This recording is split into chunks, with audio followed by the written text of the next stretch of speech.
Hello and welcome to another episode of Two Guys and a Chainsaw. I'm Todd. And I'm Craig. Well, as we promised, we're going to come back to some requests, especially some requests that we received during Request Month. So today's film is one that actually has been on my radar, but I don't think it's been on any of our lists that we've composed together. So I was really glad that Robin contacted us through our Facebook page and suggested that we do The Lair of the White Worm by director Ken Russell, infamous director Ken Russell. I'll just briefly tell you my backstory with Lair of the White Worm, which is not much. I remember being a kid, probably in the early 90s, and my dad rented this movie from the video store and watched it by himself. And I remember coming up to him the next day as we were returning it and seeing the cover, like, that's bizarre. This doesn't look like the kind of thing my dad would normally rent. And I said, so how was it? Did you enjoy it? And he said, it wasn't really what I expected. So what does that mean, Dad? No, I didn't really enjoy it. Which totally, now I'm watching the film, is absolutely what my dad's take on this movie would be. Funny. But unfortunately, so it's been kind of, like I said, on my radar for a while, but we hadn't seen it until today. I never even heard of it, which is kind of surprising to me. I don't recall seeing it at the video store. I was surprised to see that it stars a very, very young Hugh Grant. Yeah. I was just really surprised I hadn't heard of it. And then I started watching it, and I'm like, I watched like the first, 15 minutes, and I was like, oh, it's going to be some stuffy British film, like, okay, so, like, there's, like, some snake people or something, whatever, and then it gets to one scene, and I'm like, wait, what? What? What is happening? And then from then on, I was like, holy shit, like, what is going on in this movie? It's crazy. From then on, you were hooked, huh? I don't know if I would say I was hooked. I was shocked. Like, oh my gosh, it was wild. Like, this is one of the craziest movies that we've done, and we have done some crazy ones. The crazy movies that we've done have been so crazy that they're not really comparable, aside from the fact that they are so crazy and bizarre and out there. But, like, this was giving me shades of, like, Society or even, like, The Boxer's Omen. Like, yeah. Like, it's nuts. It's a nutso film. And before I even watched it, I read some stuff about it, and I read, like, that Hugh Grant won't even talk about it. Like, really? Like, he refuses to discuss this movie at all, which I think is a little bit silly, but I kind of get it. Like, it's out there. Well, it's out there and crazy in a very respectable British way. Yeah, I guess. Well, maybe not respectable, but yeah, very, very. It's its own flavor of crazy. Like, it's not trauma crazy. It is its own. No. Its own flavor. Like you said, it starts out and it seems like it's going to be this sort of stuffy British Gothic horror film, and then it turns into this wackadoodle. At times, it's like a bad '80s music video. I was thinking like House, with some of those visuals. You remember House? Yeah. Not House like Houseu, yeah, the Japanese one. Have you ever seen any of Ken Russell's other films by chance? I don't know what else he's done. Maybe the one you're most likely to have seen would be Altered States. No, I haven't seen it. I know what it is, but I haven't seen it.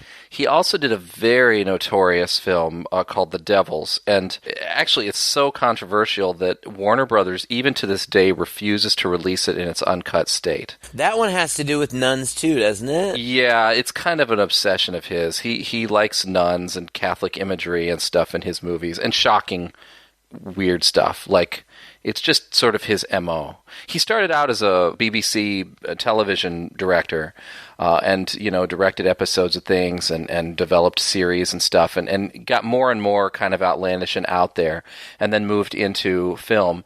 And I guess maybe the other one you're most likely to have seen would be Tommy. He did The Who's Tommy. Oh, yeah, I've seen that. And almost all of his films have actually been pretty successful commercially. I think for two reasons. First of all, because of the controversy. I think he's not a Roger Corman, I think, who does controversial things just to make a buck because he knows where his bread is buttered. I just think he's kind of a whacked out there kind of guy. And so his movies are so controversial and have all this weird stuff in it that's bound to stir people up. And so they end up, bringing people out to see them. But then the second thing is, honestly, they're well made. There's a lot of symbolism and imagery in here. The filmmaking is a high quality, I think. He is a very respected director, even though I don't know if there's a critic on the planet that's willing to say everything he's put out has been gold. And this one tends to be on people's list of maybe the more silver or bronze level stuff that he's done. I read that he did this movie as part of a 4 or 5 picture deal with a studio. Yeah. That was because his film Gothic, which we should probably do. I'm curious about it anyway. I know I've seen it. I remember that from the video store. There was a little imp-looking goblin-y kind of guy. Yeah, I remember that. You've seen it? Or you just I have seen it, but I don't remember it. I just remember the cover. Yeah, it's about the night that Mary Shelley invented the Frankenstein story. Right. And a lot of his movies actually are takes on old historical novels. As is this one. Yeah, as is this one, which is based on a Bram Stoker novel called The Lair of the White Worm. I've even seen people liken this to, I think it was Roger Ebert likened this movie to something that Roger Corman would have put out, just because of its theme and its tone. And he really considered this a pretty schlocky B-grade movie. He didn't give it a very high rating. But I don't know. I'll be interested to hear your take on it as well as we talk about it, because it's got some layers. Yeah, that's the thing. And I don't consider myself to be, an avant-garde, artsy kind of guy. I'm much more straightforward in my tastes. But this, I don't know. I was actually kind of impressed. Some of the imagery in this movie is really controversial. Here I am, ironically, a gay Catholic, but there's lots of, gosh, I don't even know how to describe it. Okay, so phallic? There's a lot of, well, yeah, but I was going more for the Catholic, side of it. Lots of Christian imagery in a very, God, you would almost call it sacrilegious. I can see how if somebody were a very religious person, they might be kind of offended by some of the imagery in this movie, because it's pretty crazy. But anyway, it starts out, well, first of all, it's by Vestron. I loved Vestron. Vestron put out great horror movies in the 80s. And I was just watching I didn't know that it was based on a novel by Bram Stoker. I'd never heard of this title before. But it starts out, this guy, Angus, is doing an excavation, I guess, at his girlfriend's house. That was kind of weird, whatever. Yeah. Or was it his girlfriend even, or is he just there? I don't know. He's kind of a friend. She's not his girlfriend yet, but he's definitely a friend. But it's hard to see what their relationship is at this point, yeah. Sure. So he's doing he's an archaeologist, he's doing an excavation, and right away he finds this giant skull, and it looks like a snake skull. I read that they actually fabricated it using, cow skulls and whatever, but it looks cool. And then he also finds some coins with some weird imagery, one of them has a serpent wrapped around a cross.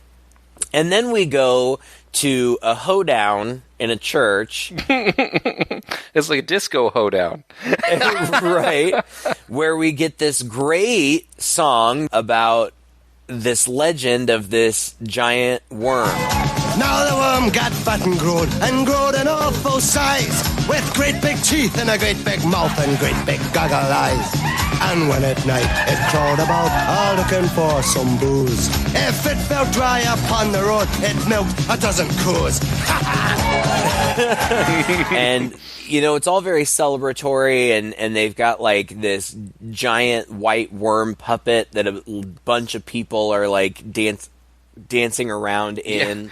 It's kind of the equivalent of the Chinese New Year dragon puppet dance kind of thing. Yeah, that they're sneaking around through the crowd as they dance. It's cool. Sure. It's cool, and it's kind of freaky, fun. too. It is, but it's fun. It's all about how, I guess, this worm, this white worm, which really, was a snake or a dragon or whatever, used to terrorize this area, but an ancestor of Hugh Grant's, Hugh Grant's name is James Dampton, and one of his ancestors fought the snake and cut it in half. And so, they do this whole thing where, the big, puppet snake or whatever, breaks into two pieces and then is dancing around in two halves or whatever. It's celebratory. It's fun. Yeah. And that kind of sets up the lore of what's going on. Meanwhile, we've got these two sisters who are also in attendance. It's Mary and Eve, right? Eve is the other one? Yeah. Yep. They live, and I guess run kind of like a bed and breakfast type deal. I guess so.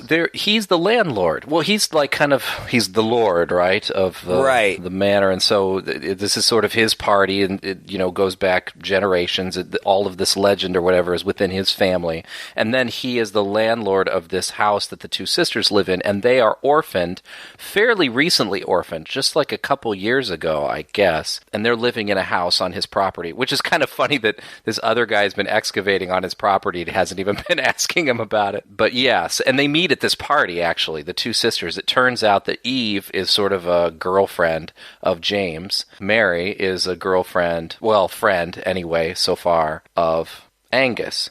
And I thought this meeting scene, again, I really like what Ken Russell does visually. This meeting scene is so interesting because the guy who plays Angus, Peter Capaldi, at this young age, the way that he's done up in this movie almost looks like Hugh Grant's brother or like his twin. They have such a similar look, don't you think? I don't know. I think Hugh Grant is very pretty, and this guy's a little bit more rustic. But yeah, I mean, I agree. But if you kind of squint and you look at them both on the screen, their nose, their facial structure, everything, almost down to their hair, except the one guy's hair is a little more done up than the others. They meet at the buffet table of this party. And they're talking with each other, and they're figuring out, this is how I ended up being here. They tells the lore about the worm and everything, finds out that he's been digging in his yard, and mentions that he's found this skull, which James takes an interest in because it's part of his family legend. In the meantime, just the way that this is framed, you could bisect the scene down the middle.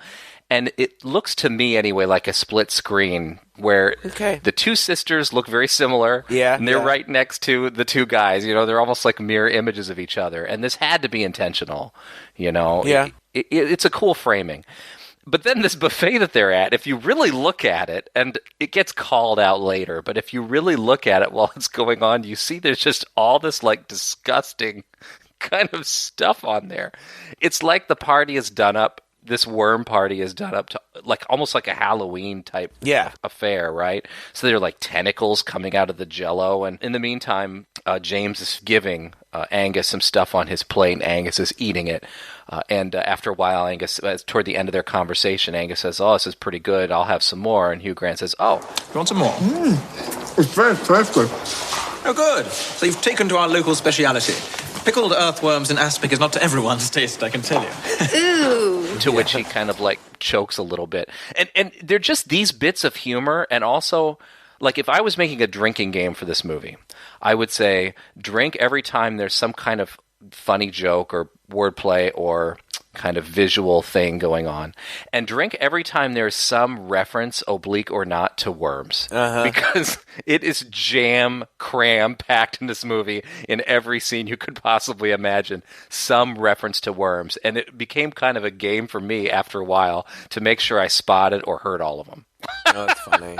Yeah, there are a lot. And it is, and I see what you're saying. I hadn't considered it, but even, with the girls who are sisters, of course, so of course they should look a little bit alike, but the one that is paired with James, Hugh Grant, is kind of the more traditionally pretty one, and the one who is paired with Angus is kind of, she looks to me a lot like Kate McKinnon from Saturday Night Live.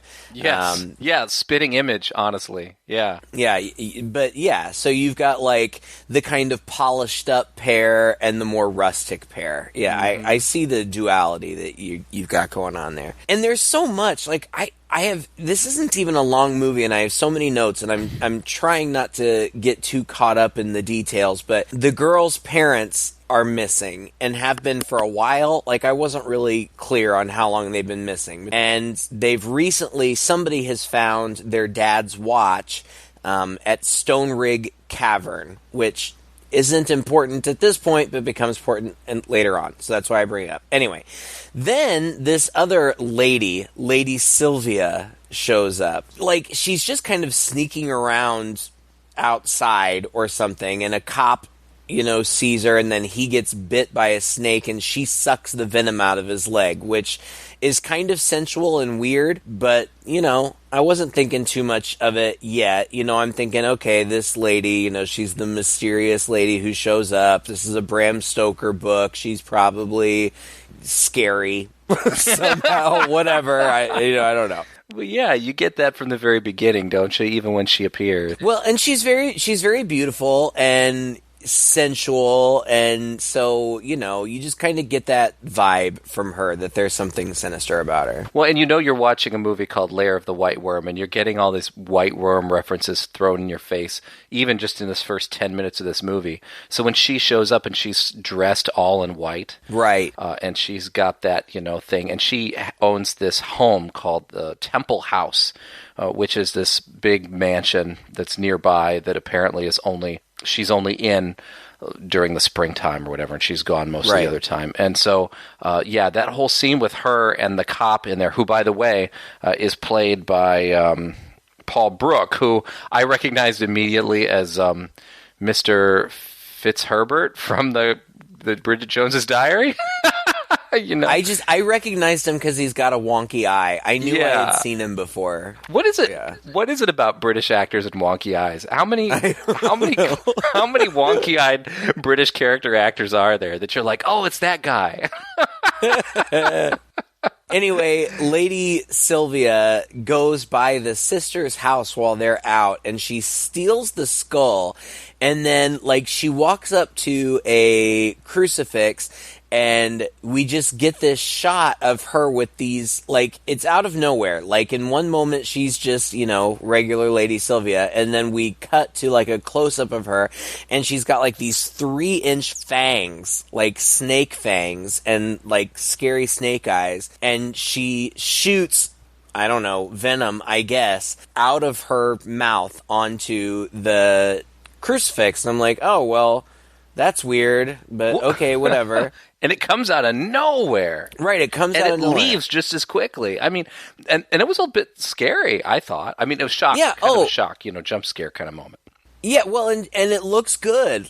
It's funny, because she has these fangs at various points throughout the movie, and other characters have them at some points throughout the movie, and they're huge, and they look fantastic, but it's obvious that the actors can't close their mouths with those fangs in, so they just have to walk around with their mouths wide open, which is kind of hilarious. But anyway, so she steals the skull and she leaves. Okay, and then James and Eve come back to the house after the, fun night of dancing or whatever, and this was the moment. Eve is walking upstairs, and she's like, oh, I'm tired, I gotta go to bed or whatever. She notices something gross on the wall and on the crucifix, and she goes and she touches it, and then it's one of the trippiest scenes I've ever seen in my life, and there are several of them throughout, but this is where they begin, and it's just like a punch in the face. Everything has been, so kind of subdued and very British and up until this point, and then all of a sudden we're in this surreal, it felt like a painting, but but it was, live action, obviously. And Jesus on the crucifix against this kind of Technicolor background, and this huge white snake wrapped all around Jesus and the crucifix. And then there are these scary, there are like nuns like praying in front of the crucifix, and then these gladiators come out and graphically, I mean, not like porn graphically, but pretty graphically, like rape the nuns. And there is some brief, like topless nudity with these nuns, but they're still like in their, I don't know what you call the top part, but like the headpiece of their habits. And so it's really shocking. Like, I was shocked.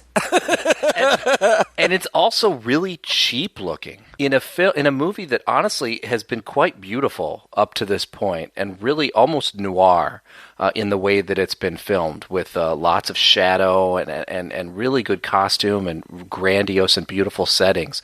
You get what you just described, and it looks like a shot on video music video kind of. I get what you're saying. I can totally see that, like an 80s music video. And this is, the movie's from what, 88? Yeah. So it is the 80s, whatever.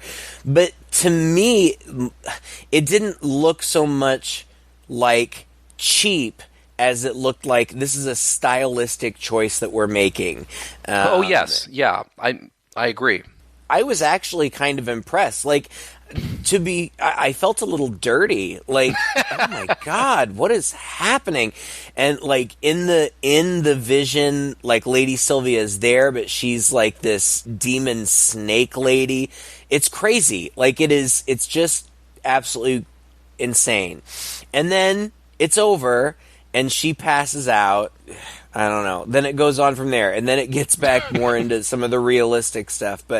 And there are several of these scenes throughout. And then when we get to the end, it all kind of culminates in these things kind of coming into their reality, not just being visions or whatever. But I have to give it credit for just it totally caught me off guard. I was surprised.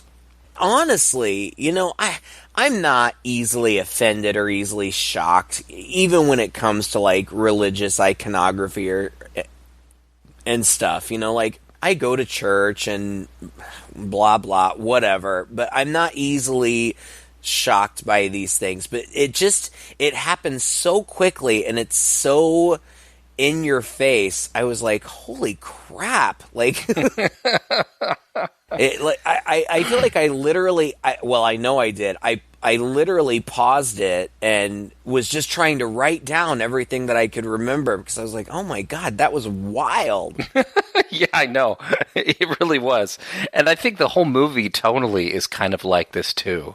There are moments where the film is very, I think, well structured and very well played.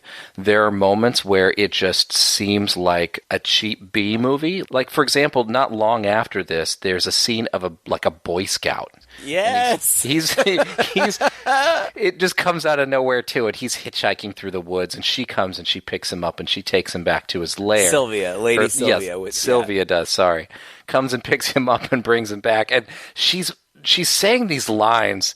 And there's so many of these lines in this movie, and I think the movie is just so much more charming with this stuff in it. There's some system you've got there. How do you rate the music? I'm not really into it, banging. Are you into any sort of banging?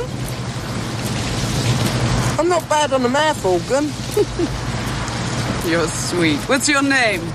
Kevin. Your mates call me Kev. Ah. Look, Kev, you're soaked. We're passing my door. Why don't you come in and dry off? It'll be getting dark soon. A big boy like you, afraid of the dark?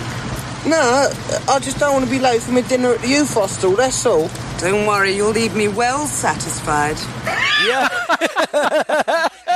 And he's looking down at her garter, which is showing, and all that. They're just all these little lines. And this Kevin guy, who's, I think, an actor playing a person who is supposed to be much younger than he really is, nonetheless is like the dopey, doesn't really get it kind of Boy Scout guy.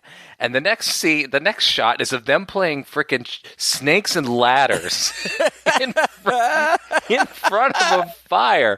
And all you see is a shot down on the board of them playing Snakes and Ladders for a good, minute while they do it. Yeah. And then a shot of him, and he's kind of bundled up, by the fire, getting warm or whatever, laying down.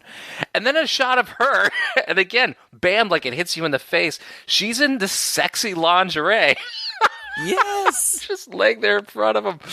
Oh my gosh, it's so funny. And then, of course, she seduces him and leads him. The next thing you know, he's in a freaking hot tub. But this hot tub... A bathtub, not just a hot tub, she's bathing him. It's massive, and it's circular, and it's at the foot of this grand double staircase with this huge, marble chalice behind it and surrounded by plants and things. It's meant to evoke a temple. Yeah. And here he is kind of at the sacrificial altar, and he stands up, and, and she's washing him. And again, he's just not mature enough to play into this, but she's washing him, and as she goes a little further down and the camera comes up to his face, she says, My, you are a fine growing boy. That's the other thing about this movie. There are parts of it, like this part, but this part isn't even, it's not even one of the more suggestive parts. It is overtly sexual. Yeah. So sexual. And, you get this, she's, I don't remember if she had a sponge or if she's just using her hands or whatever, but I swear to God, if I were a 13-year-old boy, I would have probably watched this scene 4 or 5 times in a row, depending on how many times I needed to watch it.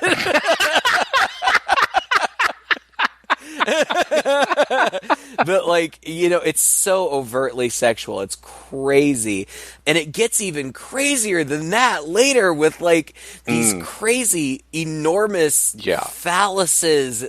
Oh my God, it's nuts. We'll get there, I suppose. Well, she has this, and if you're paying attention to, and I love to look in the background and kind of look out for this sort of stuff, but if you pay attention, even in other scenes that don't even take place at this house that have nothing to do with her, there are strong phallic images in the background. Even Hugh Grant's character, James, when he's getting into bed. And by the way, this guy lives in a literal castle. Yeah. This is Marie Kondo went on vacation. And several generations of families gathered all of the junk they possibly could and just kept it in cram-packed it into every nook and cranny of this house. It in itself is almost a parody of this sort of gothic, trope. It's so funny. It's a perfect role for Hugh Grant. I'm really not a Hugh Grant fan because he just seems like such a stuffy asshole. Pretty much everything that I've heard about him in real life suggests that that's really kind of how he is. But he has this very stuffy way of talking, oh God. And he's just perfect in this role. He wakes up in bed and his butler is just, waiting for him to wake up, and he's like, "Oh, Jeeves, bring me the paper." It's just so ridiculous. It's so fun. "I don't think I'll be able to make it to the breakfast table today." Oh my God. You might as well have a pipe in his mouth. Yeah, it's crazy. Right, but he's perfect for it because it works. And it is. I think it's parody. I really do think it's true parody. And that's what's kind of charming about this movie, but also why it's just a little it adds to the disjointedness of it, I think. At times it looks cheap. At times it's kind of a clever parody of these films. At times it's almost Naked Gun-ish in its parody and some of the stuff that they're saying. And at other times it's really just quite well structured and quite visually arresting, Yeah. So it's kind of all of these things in one movie, and like what you said, where it just kind of hits you in the face on a more subconscious level. A lot of these things sort of hit you in the face as you're watching it. There really are really funny things about it too.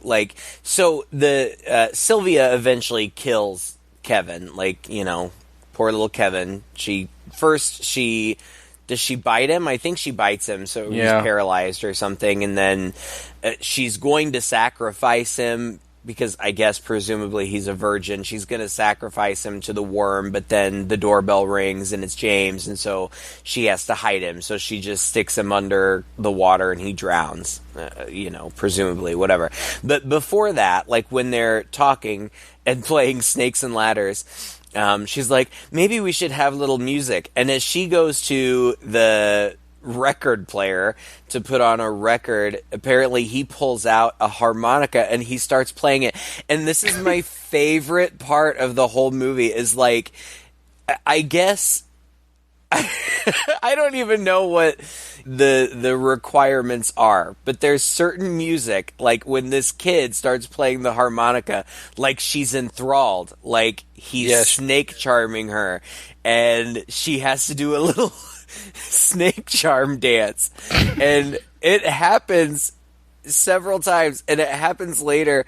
Oh god, I know I'm jumping way ahead. Eventually that cop, the wonky-eyed cop that we talked about, we find out later that he has been turned into one of these snake people, and somebody snake charms him, and he does the snake charm dance, and it's so funny. Oh my god. But it's just hilarious. Like, that's like their only weakness. Like, they're, you know, these skillful killers and evil plotters or whatever, but whip out your harmonica or your bagpipes.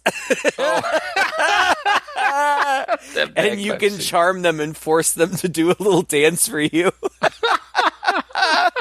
Well, and then even earlier, and then even later, or is it earlier than that? Hugh Grant, this character James, gets this idea and puts these massive speakers on top of the castle of his house, yeah, and then goes through his parents' records in something that could have been just a quick scene, like, oh, I know my parents had this record of some snake charm or whatever. Here it is, and he puts it on the thing.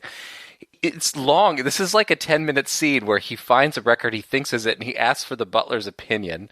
And as soon as he starts playing the record, it's right, but it's not quite right. And suddenly there's a close-up on the butler's face, and he gets this like licentious look in his face and starts getting all hot and sweaty like, "That certainly conjures to mind a Turkish charmer, my lord.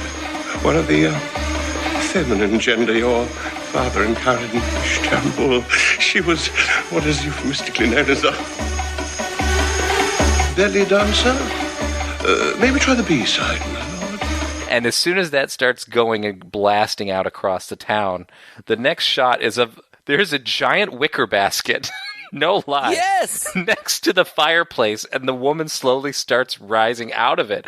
Like, what? Was she just hanging out in this wicker basket the whole time?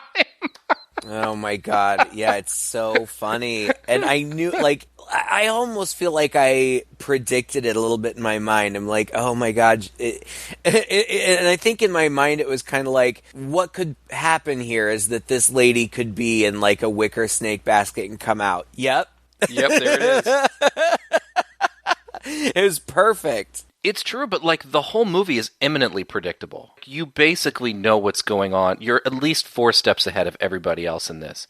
But then, again, it doesn't take them long to catch up either. Yeah. There's a scene where they kind of sit down at the table, these 4 main characters, and end up bing, bang, boom, putting 2 and 2 and 4 and 4 and everything together, and basically have it all figured out. They've just got to go and investigate and find out where the worm is. Right. And that's where, you know, all these little plans and things hatch, which in itself is really funny because, again, I think it's just sort of parody. I really do. I really see this movie in many ways as a parody of these kinds of films. But I enjoyed that part of it. I liked the fact that he was telegraphing everything in advance.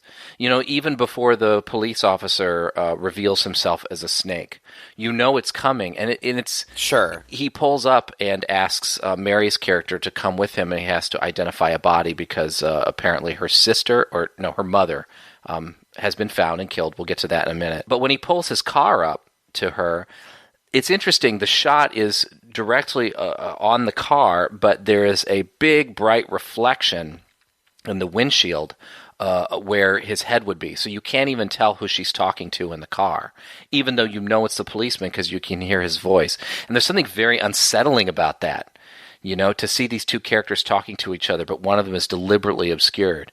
And then when she walks inside, there's this long shot of him, just his face. And he's not really, it's not like he gives a creepy, evil smile, but just the fact that they've zoned in on this guy's face and he's kind of twitching a little bit just for a few seconds shows you, okay, this guy, something's up with him.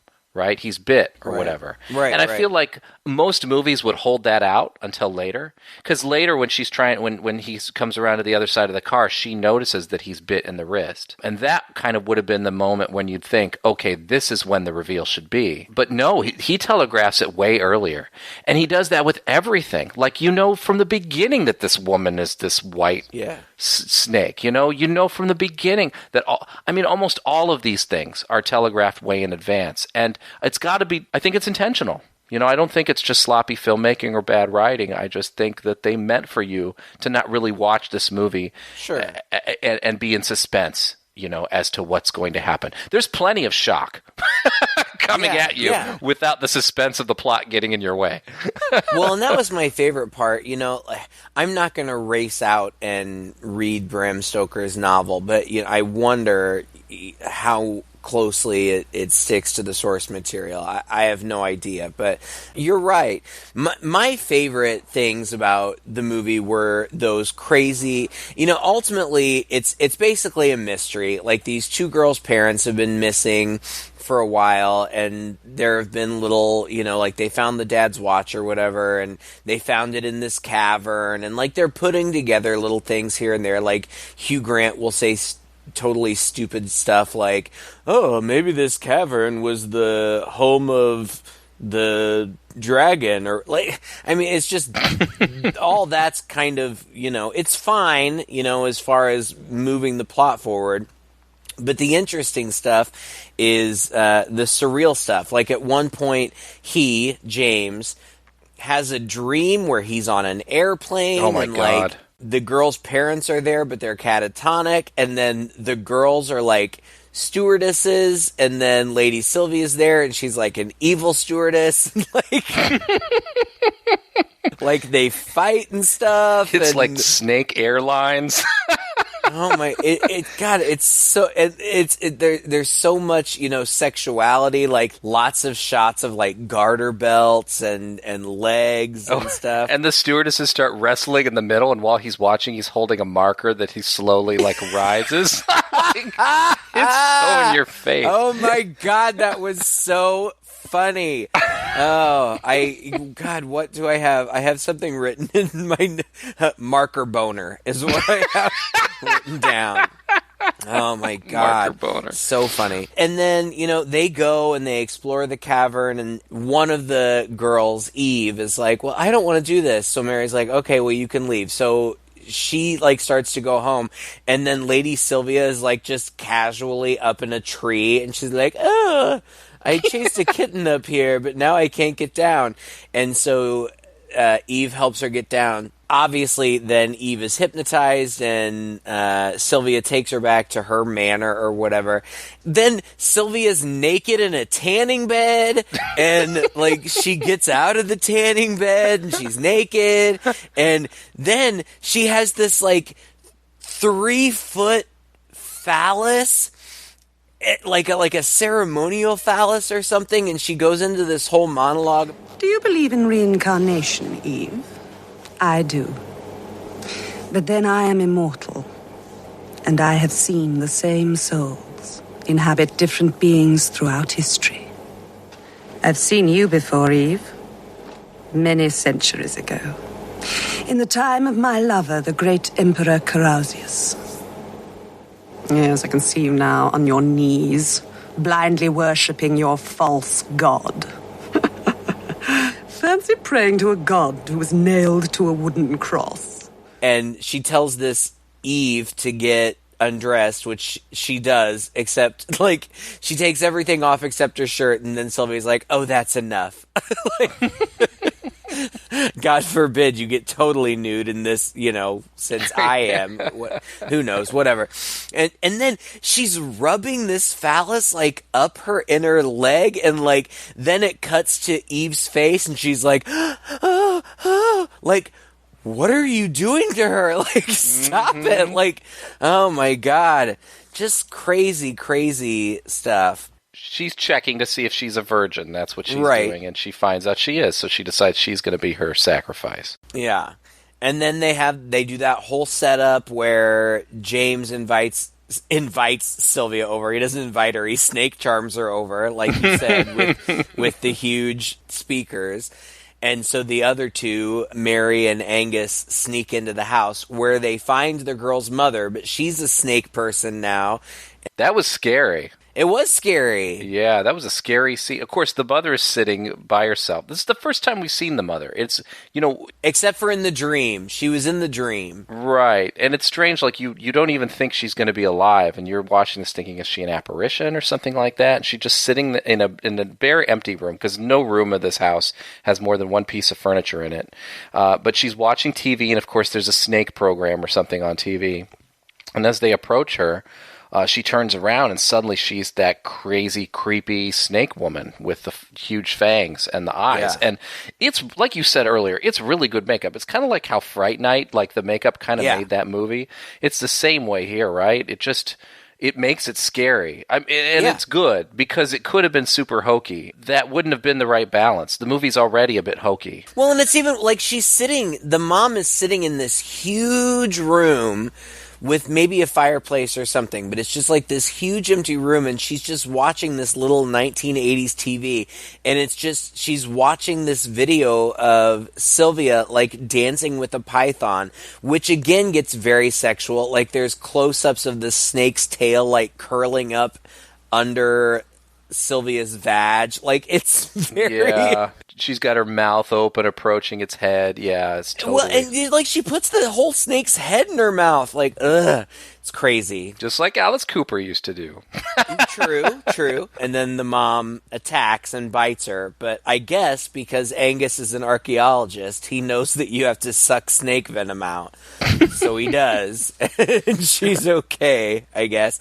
While that's happening, James is waiting for Sylvia to arrive, which she doesn't. But, like, his power goes out and he sends the butler down to check things out or whatever, and the butler screams, and then the mom, the snake mom, jumps out at him. Leaps. Like, I'm not really sure how she got there so quickly.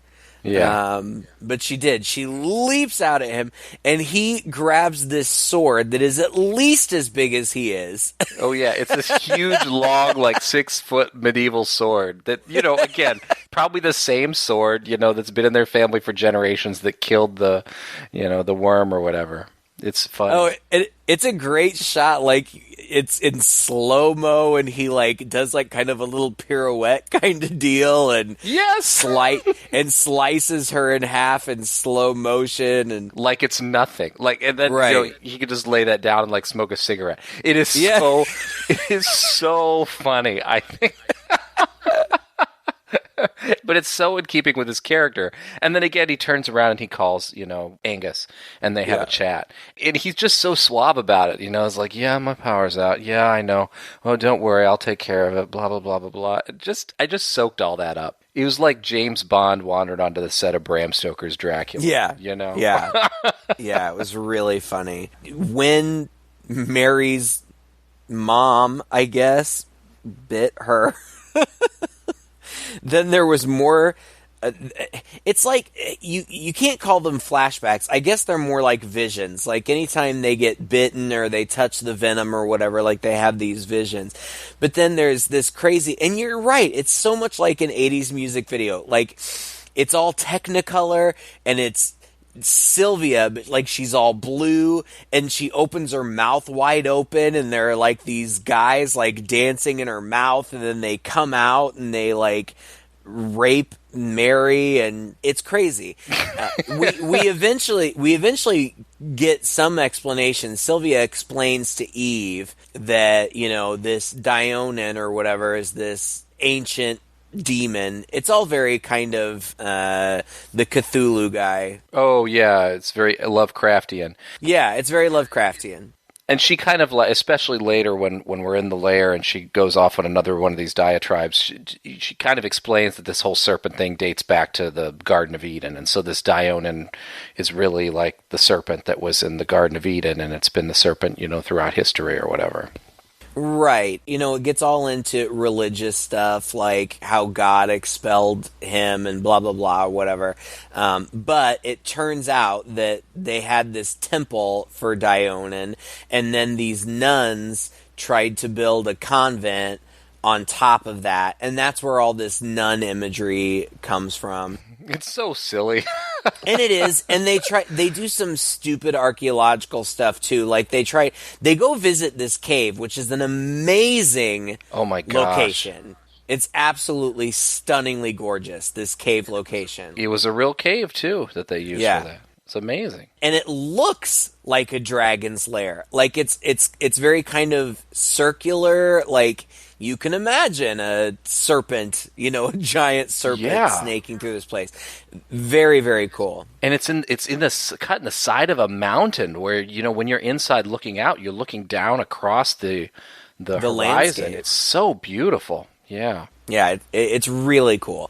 Hugh Grant, James, I don't know. I didn't even follow all of this. Like, somehow there's like a crack in the ground and the snake is trapped down there. I don't know. Stupid. It's kind of loose. And it's stupid how he comes to these realizations. It's total movie BS, really. Right.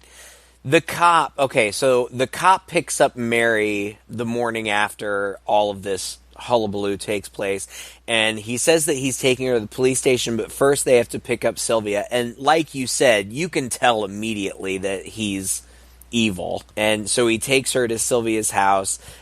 She tries to run away, but then he turns into Snake Man with the big teeth and the scary red eyes. But then Angus pops up out of nowhere playing the bagpipes.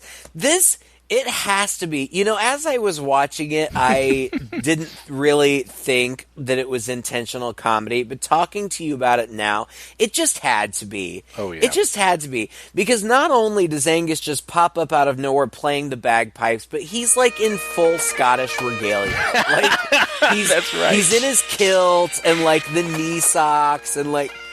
And they have this awful, goofy little dance between the two of them where they're just kind of more or less stepping around each other outside around a... Him and the cop, the big fat cop, and it's so funny. Actually, the cop leaps on him, gets the better of him, which I thought was surprising. And just before he can bite him, he throws him back, and the cop gets impaled on a snake-shaped sundial. And again, so comedy. Like, this guy's got these wonky eyes, right? And what happens when he gets impaled on the sundial, but one of those sundials is jutting straight up through his eye, and the eye is at the end of the sundial? Like, Oh, God. Okay, so Mary is inside now. We don't even see how this happens, but somehow she's captured, and she gets tied up, like, in this evil pit, and Eve is also in there, like, just in her bra and panties, like, tied up in this pit. Oh, it's classic. It's like 1920s or 30s kind of adventure movie type stuff. Yeah. It's Indiana Jones in the Temple of Doom kind of stuff. In a cave with a big glowing pit, and these girls are in their underwear, dangling over it, tied by ropes. It's right. You just have to laugh. It's so hilarious. It is pretty funny. Yeah. And Angus goes in there and he injects himself with something, which I was a little bit curious about, but whatever. It makes sense later. And then he lets loose a mongoose, like this mongoose is going to lead him to Sylvia, which it does, I guess. She's just in the next room after all. Right, she's just behind the curtain, like 10 feet away, but she jumps out at him and she's like buck naked and she's blue at this point, and she bites him and drags him into the pit for no apparent reason because he's supposedly dying, and then he supposedly dies, but he's not because again, it makes no sense eventually, but supposedly what he injected himself was like anti-venom or whatever. Then we see a scene of James, Hugh Grant, or whatever, has a whole crew in the cave and in the cavern, which I didn't even understand. I didn't understand this bit at all, yeah. I didn't understand it. Like, he's just absent from this last scene, so they filmed him in the cave with a crew. I have no idea what's going on there. Anyway, but then Sylvia, like, summons Dionin or whatever it is, and then she straps on that huge phallus. With the point in the end. Yes, like, and it's like she's going to penetrate Eve with it, but then the snake starts to come out of the pit, so she doesn't have time. She's like, oh, darn. Guess no time for this. Yeah, she literally says, time for ritual, no time for ceremony. And goes up and starts to cut her loose so she'll fall in. But at this point, Angus wakes up, he runs over, and he ends up pushing Sylvia into the pit instead. And there's a bit of dangling and a bit of cutting. He leans over to cut off her hand in order to cut her loose from holding on to Sylvia's legs, which is rather silly. But right, holding on to Eve's legs. Eve's legs, sorry. Yeah. No, it's fine. But the smoke is like coming out of the pit, and you hear these roars or stuff, and then all of a sudden, the head of the snake appears, and it looks kind of cool. And I read that it was like a VW Beetle that they just painted up to look like a snake. Like they just like the hood of the Beetle, like they just opened and closed. That's so weird. But it looked pretty good. It did look good. But yeah, he drops Sylvia in there, and then, he pulls a grenade out of his pocket. From under his kilt. He pulls a grenade out from under. Like, where were you holding this grenade? And he drops it in the snake's mouth, and the snake explodes. And then there's just a cute little... James and Angus meet up outside one of the chateaus or whatever, and they just have a little chat, and and Angus says something like, well, you drove the snake out to us. Well, I don't have any idea how that happened. Yeah, that was kind of bizarre. And this is where I thought the movie should more or less end. These two guys, they look like each other anyway, just out having a smoke and walking off into the sunset. But there's this tail end to it. I guess the horror movie needs a tail end like this. Angus goes back inside, and he gets a phone call from the hospital, which he had developed a serum, apparently. And they say, there was this mix-up, and the serum that we gave you was actually just anti-arthritis medicine. But I've got the serum here, and you can come in and pick it up tomorrow. And he looks at himself in the mirror and starts to lick his lips. And then he goes out and he sits next to Hugh Grant in the car, and they're going to drive along. And then we get more of this sort of double entendre. Look, I don't know about you, but I'm famished. Should we stop on the way for a bite? Why not? So he's a snake person now. Yeah. That was kind of giving me little shades of An American Werewolf in London. Yes. Kind of like that buddy, jokey kind of thing. Mm. Oh, man. I swear, this is one of the more bizarre movies that we've ever done, and I can't believe I've never heard of it. Especially, Hugh Grant's a famous guy. I can't believe that I would have thought that I would have read something about, this crazy movie that Hugh Grant was in that nobody knows about, or something. But I'd never heard anything. But I want to give a shout out to Robin, who asked us to do this one, because otherwise I would have never seen it. And it's so crazy and so bizarre. And I'm just glad to have seen it. It's so weird, and I have no interest in ever watching it again. But I'm glad to have seen it. It was surreal. It was a weird experience, and I have to admit that it was fun. It was kind of just because it was so bizarre. It was fun to watch, and I was really looking forward to talking to you about it today. Yeah, me too. Thank you, Robin. Honestly, I really enjoyed it. I really enjoyed watching this movie almost from beginning to end.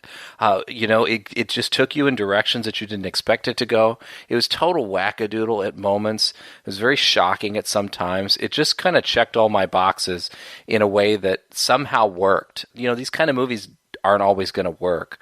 It's better than the only other Ken Russell movie I've seen is Altered States. And Altered States also takes a strong left turn where it gets kind of crazy and bizarre. And that one didn't really work for me as well. It just didn't seem very plausible even within the realm of the movie, the direction that film took. But this movie, even though all kinds of crazy implausible thing happens, this is one of the only horror movies that Ken Russell's ever done. And it just seems like he chose to do more of a send-up of the genre, than anything else. And it kind of succeeded for me in a way that a lot of these, we do a lot of these parodies, we do a lot of these send-ups of horror films. They're a dime a dozen nowadays, but this is one that's kind of stands in a category all of its own. And also, it gives us the opportunity. I often think about this, Craig. You and I have been doing this podcast. We're going on over 160 episodes now. We're in this genre where you just see shocking things all the time, right? And the stuff that we've talked about on this podcast, and it's helping us, do this checklist. And I just checked off today, marker boner. We got to. Yeah, that's a good one. But I appreciate that it was bold. It was bold in its imagery. That was. I don't know. Who knows who the intended audience was, but that could potentially have been offensive to many people. And I like that it didn't shy away from that. It didn't shy away from the overt sexuality. It didn't shy away from the arguably sacrilegious imagery. If you're going to do it, go for it. And I feel like they did. So kudos for that. Not to say that makes it a great movie by any stretch of the imagination. Right. If you're going to, go balls out, do it. Yeah. And I appreciate that. Well, I think that's Ken Russell's MO. Yeah. I think you and I, we should put The Devils on our list. We're going to have to watch that, Sure. in whatever version we can find. Maybe. Well, thank you again, Robin, for this wonderful selection. We really enjoyed watching it. We always enjoy watching your requests. It gives us a chance to do some things that we on our own might not think about doing, and certainly this movie really tops that list. You can get online and find us at our Facebook page. Just search for Two Guys and a Chainsaw. You can also go on our webpage, twoguys.red40net.com, and start a conversation with us. Introduce us to other films that we might not find on our own. Let us know what your favorite is, what you thought of this film. We love having those conversations with you. And we always appreciate it if you'll forward this podcast on to a friend who you think might like it. Spread the word a little bit. It helps keep us motivated to do this week in and week out. Until next time, I'm Todd. And I'm Craig. With Two Guys and a Chainsaw.